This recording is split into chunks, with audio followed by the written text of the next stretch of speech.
어쩜 이렇게 시간이 안 가는지 정말 버스 안에서 고인 이불 속에서 고인 고인은 언제나 너에게 고인 Analisis struktur modal. Menurut Joel G. Siegel dan Jay Qasim tahun 1999, struktur modal kapital struktur adalah komposisi saham biasa, saham preferen, dan berbagai kas lainnya.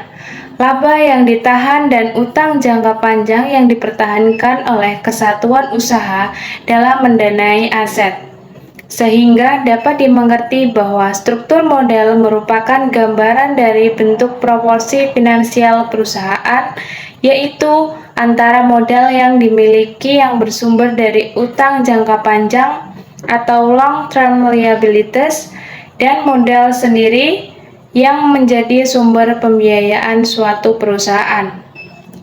Sedangkan menurut Jonas, struktur modal suatu perusahaan terdiri dari long-term debt dan shareholder equity, di mana shareholder equity dari preferred stock and common equity dan common equity itu sendiri terdiri dari common stock and retained earnings.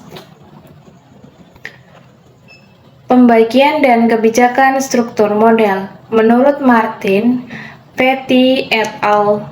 Tahun 1992, pembagian dari struktur modal yaitu simple capital struktur, yaitu jika perusahaan hanya menggunakan modal sendiri saja dalam struktur modalnya. Kompleks capital struktur yaitu jika perusahaan tidak hanya menggunakan modal sendiri, tetapi juga menggunakan modal pinjaman dalam struktur modalnya.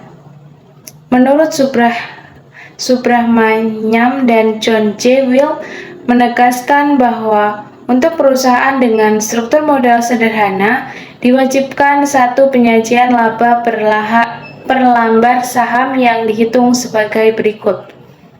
Laba per saham dasar sama dengan laba bersih dikurang dividen saham preferen dibagi rata-rata pertimbang saham biasa beredar.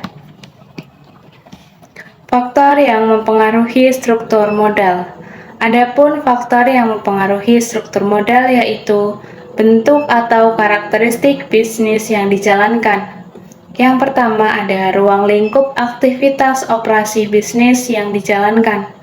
Karakteristik manajemen yang diterapkan di organisasi bisnis tersebut.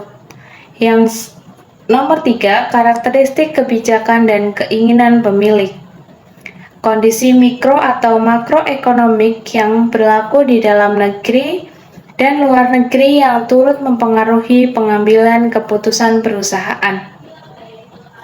Menurut Brigham dan Houston, bahwa kebijakan struktur modal melibatkan adanya suatu pertukaran antara resiko dan pengembalian. Penggunaan lebih banyak utang atau meningkatkan resiko yang ditanggung oleh pemegang saham. Penggunaan utang yang lebih besar biasanya akan menyebabkan terjadinya ekspektasi tingkat pengembalian atas ekuitas yang paling tinggi. Pengertian saham, stok, obligasi, dan reissue. Saham merupakan suatu tanda bukti yang diberikan sebagai penyertaan kepemilikan modal atau dana pada suatu perusahaan, atau suatu kertas yang tercantum dengan jelas nilai nominal, nama perusahaan, dan diikuti dengan hak dan kewajiban yang dijelaskan kepada setiap pemegangnya.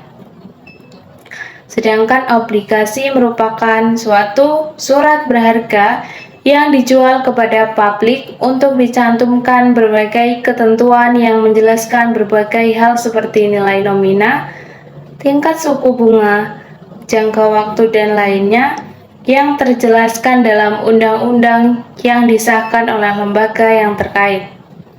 Right issue adalah pemberian hak pemegang saham lama untuk memesan terlebih dahulu saham emiten yang akan dijual dengan harga normal tertentu.